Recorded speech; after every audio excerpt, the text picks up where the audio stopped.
함께 읽은 예레미야서 31장의 말씀 내용은 택한 백성들의 바벨론 포로 가운데서의 해방과 귀환, 또 그 후에 축복의 회복에 대하여 하나님께서 예레미야 선지자를 통하여 삼중적으로 예언하게 하시는 말씀의 내용이 기록된 부분입니다.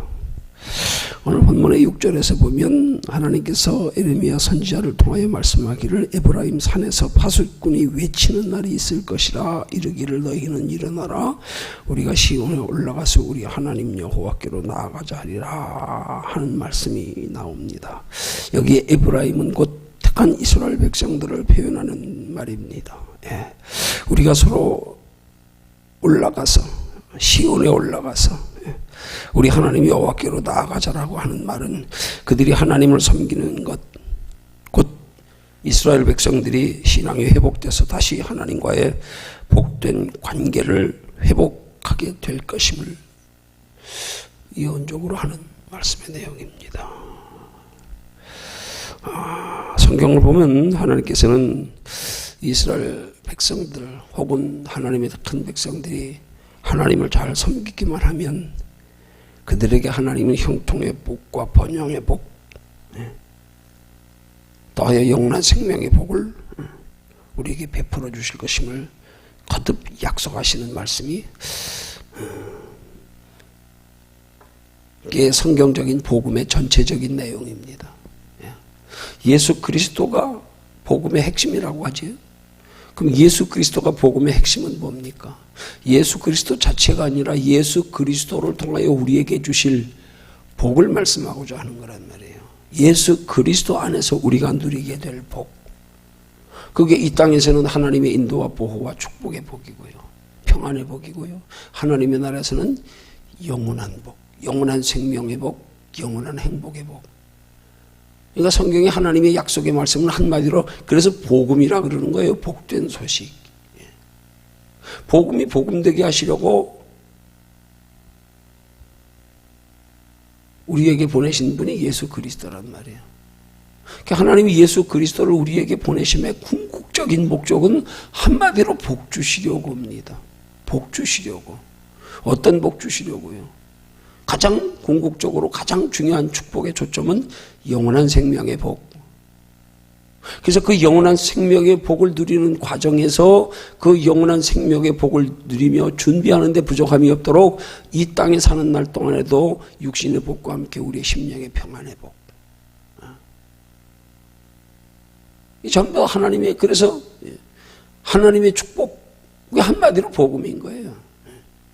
하나님의 축복이 예수 그리스도로부터 출발되기 때문에 예수 그리스도로 인하여만 하나님이 예비하신 복을 인간들이 받아 누릴 수가 있기 때문에, 그래서 예수 그리스도를 복음이라 그러는 거란 말입니다.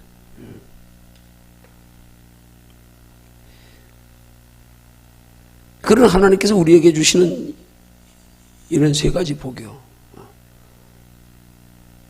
영원한 하나님의 나라에 예비된 영원한 복. 그 복을 준비하며 맛보며 그렇게 할 수 있도록 그 영원한 하나님의 나라를 이 땅에서 맛보고 살아가게. 그래서 우리의 심령 속에 먼저 천국이 이루어져야 된다는 거 아닙니까?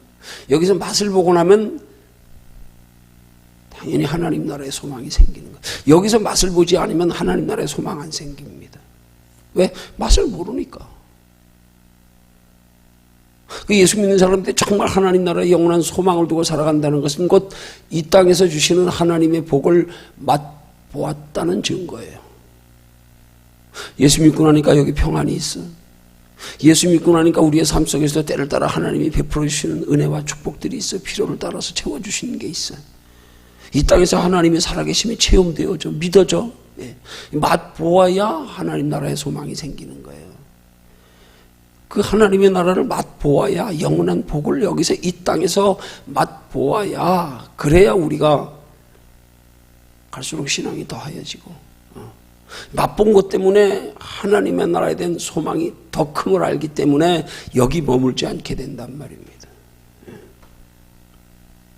그래서 정말 하나님의 우리에게 베풀어 주시는 그 영원한 축복을 이 땅에서 체험하고 느끼며 맛보고 살아가는 사람들은 우리가 추구하는 복이 달라지는 거예요. 예. 종종 우리는 그 기복신앙을 말하는데, 기복신앙이 뭐가 기복신앙이냐면, 예. 하나님을 섬기는 자기 복의 수단으로 삼는 걸 기복신앙이라 그러는 거예요. 하나님은 복의 수단이 아닙니다. 내가 원하는 육신의 복을 이루기 위한 수단이 아니란 말이에요. 그걸 종교라 그러는 거예요. 그걸 우상이라 그러는 거예요. 육신의 복만을 위해서 육신의 복을 위한 수단으로 하나님 섬기는 거, 이건 하나님 바르게 섬기는 게 아니에요. 하나님은, 우리가 하나님을 섬김을 복의 수단으로 삼으면 안 돼요. 우리는 하나님을 섬기는 그 자체를 복으로 여겨야 된단 말이에요.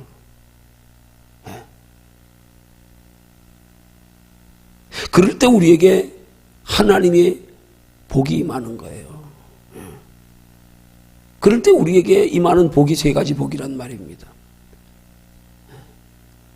순서적으로는 먼저는 육신의 복이고요. 그 다음 심령의 평안의 복이고요. 그 다음 영원한 생명의 복이고요.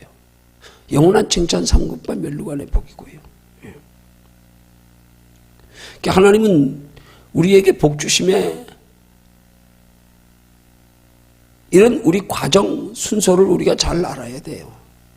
그래서 하나님은 우리에게 복 주실 때 육신의 복에서부터 심령의 평안의 복에서부터 시간적으로 공간적으로 볼 때는 이렇게 올라가지만, 그러나 하나님이 우리에게 주시고자 하는 복의 중요성을 우리가 보면 영원한 생명의 복에 가장 소중한, 그게 궁극적 목적이란 말입니다. 그래서 예수 믿는 사람들이 이렇게 하나님께로부터 육신의 복, 심령의 평안의 복, 영원한 하나님의 나라에까지 영원한 복을 누리기 위해서는 우리의 관심은 영원한 하나님의 나라의 복에 초점을 맞추고 관심을 가지면 그 복에서 따라 임하는 거란 말입니다.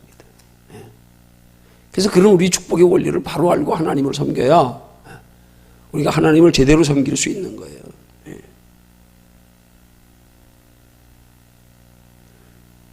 더해서 그렇게 하나님을 섬기는 것이,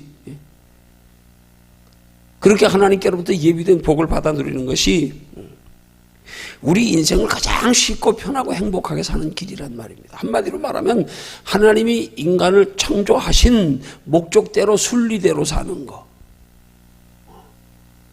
이게 인생을 가장 쉽게 사는 비결인 거예요. 여러분, 예를 들면 어떤 물건이든지 만든 데는 그 만든 사람의 목적이 있고 용도가 있고 사용 방법이 있잖아요. 그러잖아요? 예. 그럼 그 물건을 만든 목적대로 용도대로 방법대로만 사용하면 그 물건을 가장 효율적으로 사용하는 거예요. 그 물건을 진짜 가치 있게 사용하는 거예요. 그 물건에 있는 모든 것들을 다 활용해서 하나도 부족함 없이, 뭐 예를 들어서 우리에게 만들어진 컴퓨터나 혹은 뭐 폰이나 이런 기능들을 만든 사람이 만든 그 의도대로 그 목적대로 그 용도대로만 사용한다 그러면 정말 기능이 다양한 거 아니에요? 얼마나 편리하게 활용하겠어요? 우린 정말 극히 부분적으로 사용하지만 마찬가지란 말입니다. 하나님이 우리를 창조하셨어요. 그러면 하나님이 우리를 창조하신 목적대로, 그 순리대로만 우리가 살면 이건 정말 하나님이 우리 인생을 창조하신 모든 걸 다 이루는 거예요. 다 누리는 거예요. 그러니까 우리는 신앙생활하면서 자꾸 뭘 내 편에서 생각하지 말고 내가 편리한 것만 생각하지 말고 하나님이 우리를 창조하신 목적대로, 순리대로 그렇게 사는 게 어떻게 사는가만 알면 된단 말입니다. 우리가 물건을 사용할 때 그 물건의 사용 방법을 먼저 보듯이요. 그걸 먼저 익숙하게 익히듯이. 아, 이 물건은 이렇게 사용해야 모든 기능을 다 활용할 수 있구나. 아, 이렇게 사용해야 오래 쓰는구나. 아, 이렇게 사용해야 정말 편리하고 효율적이구나. 사용 설명서 먼저 읽잖아요. 그러죠? 그 성경이 뭡니까? 하나님이 우리를 창조하시고 우리에게 주신 인간 사용 설명서란 말입니다. 하나님이 우리를 창조하신 목적대로 순리대로 그 기능을 한껏 활용하여 우리에게 효율되게 사용할 수 있는 이 육체, 어떻게 사용하면 가장 너희 인생을 여기서 편리하고 행복하게 가치 있게 살아갈 수 있느냐, 이 사용 설명서가 성경이란 말입니다. 근데 실상은 우리가 이 사용 설명서를 이 설명서를 우리가 언제 머리로 익혀가지고 이걸 숙지해가지고 이 사용 설명서대로 사용할 수 있겠어요? 이건 불가능합니다. 근데 간단한 방법이 있어요. 이걸 통해서 한 가지만 알면 돼요. 아, 우리 인생이 육체로 잠깐 사는 인생이 아니구나. 하나님이 우리를 창조하신 것이 이 땅은 잠깐 살게 하려고 창조하신 게 아니구나.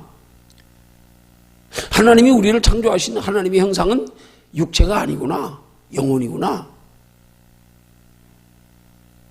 하나님이 우리를 창조하신 목적을 알고,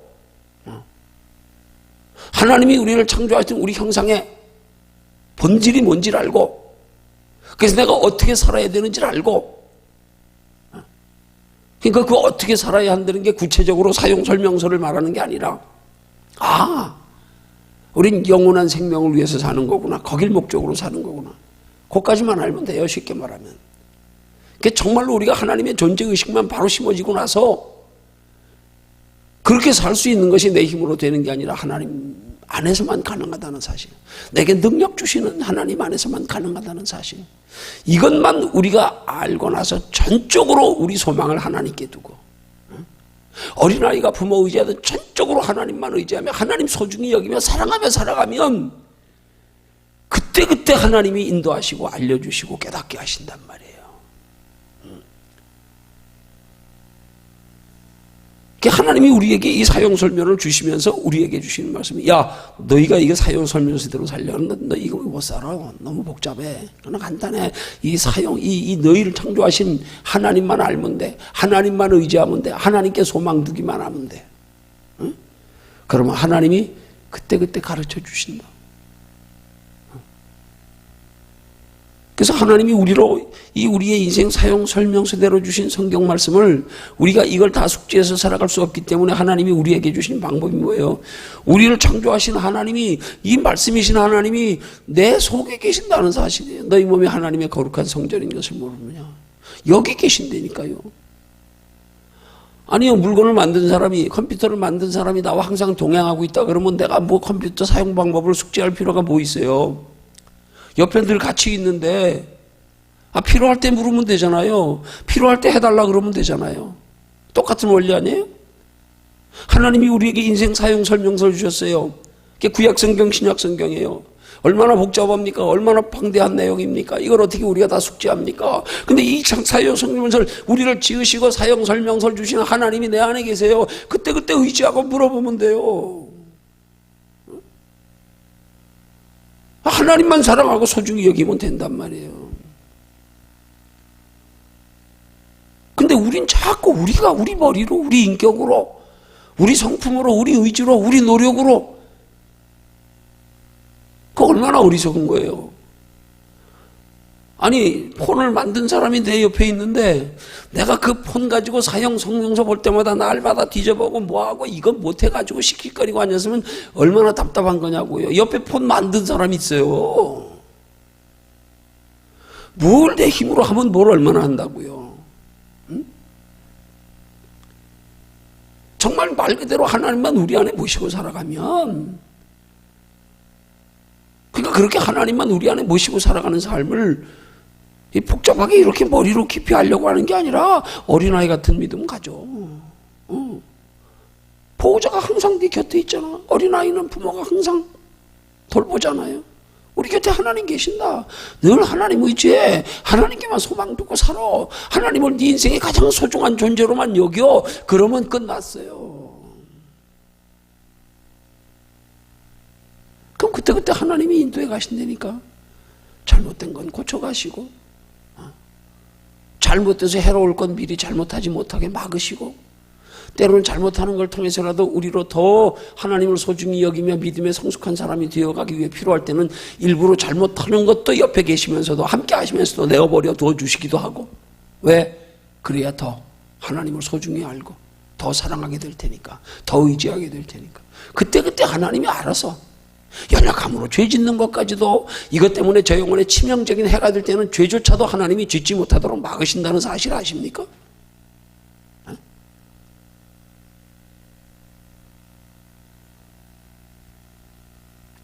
저는 제가 목회하면서 2번 그런 느낌을 가졌어요.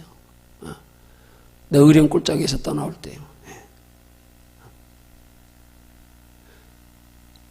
그냥 떠나려고 하니까 내 속에서 문득 드는 마음이 내가 여기서 하나님의 응답도 없이 하나님이 여기서 떠나는 것이 하나님의 뜻인 줄 확인도 없이 떠나면 하나님이 나를 죽이실 것 같다는 생각이요. 이게 무슨 뜬금없는 생각이겠어요? 이게 믿지 않는 세상 사람들이 웃기는 얘기 아니에요? 야, 하나님이 무슨 사람을 죽이시냐? 너 그런 하나님 믿냐? 아니, 이 속에서 그런 두려움이 생기더라니까요. 그래서 의령골짜기에서 응답받아 떠나오기 전에 내가 사실 일주일 동안을 3월달에 그 추운데 촌에서 마룻바닥 성전에서 나무 떼어가지고 불 피우는 난로 설치되어 있는 교회에서 그 추운 밤에 일주일 동안을 꼬박처리 하면서 이불 뒤집어 쓰고요. 하나님 응답받고 움직이려고요. 그러다 끝나는 날 일요일 날 새벽에 응답받았습니다. 새벽 기도 직전에 30분 전에 다른 교인들이 들어오기 전에 끝나는 날. 저 여기서 처음 와서 개척해서 너무 힘들어서 떠나려고 그랬어요. 그때 또 한 번 하나님이 주신 말씀이 아니라 두려운 마음. 하나님이 나를 영영 버리실 것 같아. 네. 여러분, 진짜 우리가 하나님 안에 있으면요, 하나님이 보시기에 이것이 우리 영혼의 해가 된다고 할 때는 하나님이 막으세요. 네. 그러나 그걸 통하여 하나님이 우리 영혼에 유익될 것 같으면 하나님이 우리로 환난당하기도 내어버려 두세요. 네. 때로는 우리 가운데 일부러 문제도 주세요. 왜? 그게 다 우리를 잘되게 하려 하심이. 정말 우리가 하나님을 바로 알고 섬기고 정말 하나님께 소망 두고 하나님을 내 인생의 최고의 존재로 여기고 살면 말 그대로 하나님은 합력하여 선 이루시는 거예요.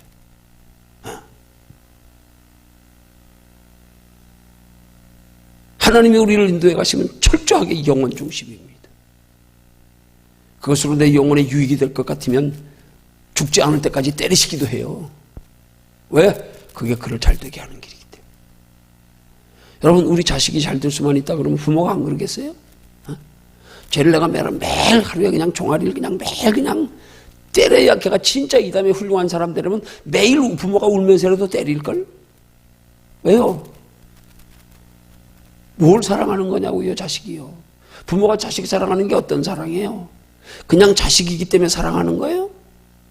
아니죠. 정말 사랑하면 그 자식이 잘 되기를 원하는 거지요. 잘 되게 하기 위한 사랑이죠. 그 자식이 저렇게 되면 영혼이 망치고 인생이 망치는 줄 알면서도 그냥 끌어안고 사랑하는 부모 있어요? 그건 사랑 아니에요. 그가 잘 될 수만 있다면 때려서라도, 저를 괴롭혀서라도, 저를 궁핍하게 해서라도, 매정하게 대해서라도, 그 진짜 부모가 자식 사랑 아니에요? 하나님 사랑이 똑같단 말입니다. 우리 사랑이. 아니, 부모가 자식 사랑보다 더한 거 아니에요? 얼마나 사랑하시면 생명까지 내어주시겠어요? 우리 대신 죽어주시겠어요? 우리가 그런 사랑의 원리를 이치를 깨달으면 우리가 하나님 앞에서 뭘 잘하고 잘못한 거 가지고 쪼가지고 신앙 재고 도토리 기재기 하지 말고 너 진짜 하나님 사랑하냐? 너 진짜 하나님의 존재를 아냐? 너 진짜 네 생명의 본질이 뭔 줄 아냐? 너 정말 내 인생의 진정한 행복이 뭔 줄 아냐? 그럼 됐다. 그럼 나머지는 끝났어요. 끝났어요. 여러분, 대통령이 부서 장관들 세울 때 뭐 똑똑한 사람 세울 것 같지요? 아니에요. 그렇지 않아요. 그럴 수가 없어. 마음은 그래도. 마음 같아서는 나라 정치 잘하며 살림 잘하며 대통령이 그냥 좋은 장관들 각 부서에 그냥 아주 머리 좋고 똑똑하고 유능한 그 분야에 이런 사람들 세워서 나라 잘 이끌어가고 싶지요? 용납이 안 돼요. 뭐가 막아요? 자기가 거기까지 오르기까지의 생명 걸었던, 자기와 함께 생사고를 같이 했던 그 사람들 때문에요. 더 똑똑한 사람인데 못 세우는 거예요. 그 사람들 세워야 돼.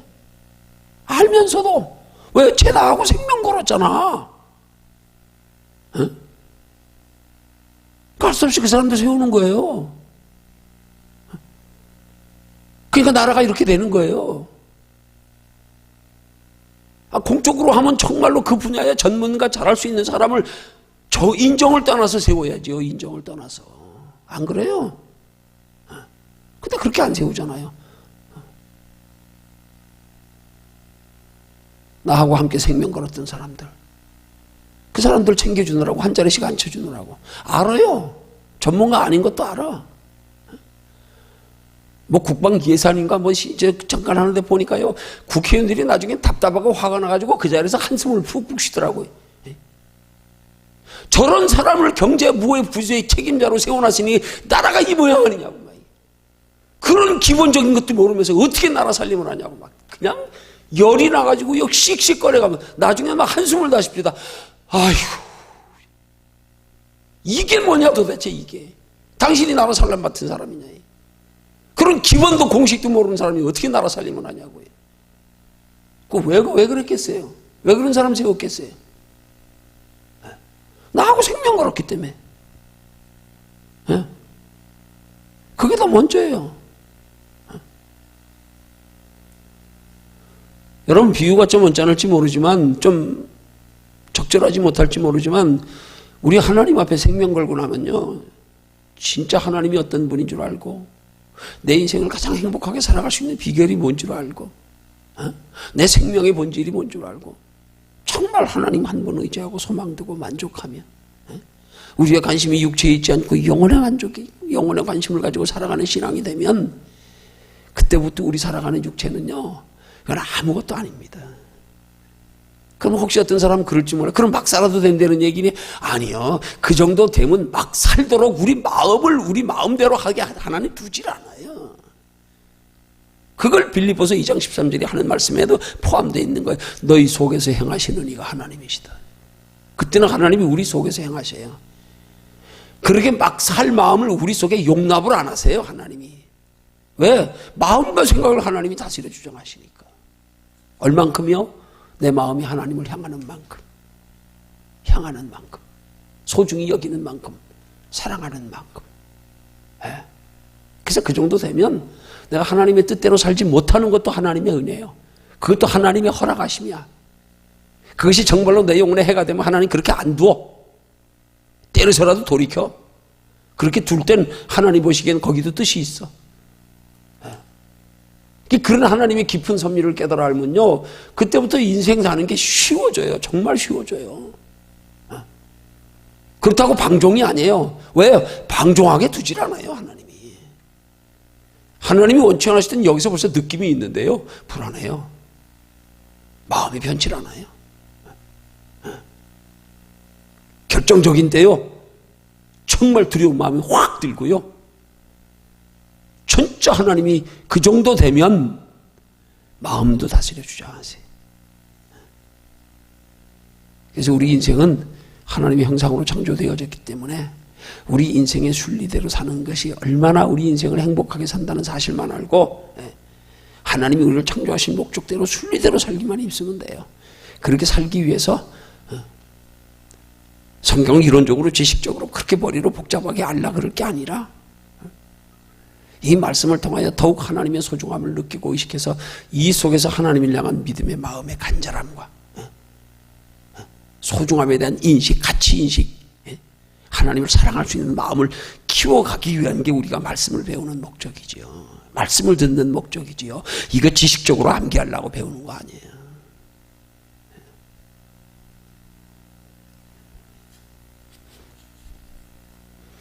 그럴 때 우리의 신앙생활은 하나님을 우리가 원하는, 우리가 결정한, 우리가 계획하고 추진한 그런 행복을 목적으로 하나님을 수단으로 삼는 게 아니라 하나님 자신이 내 인생의 목적이다.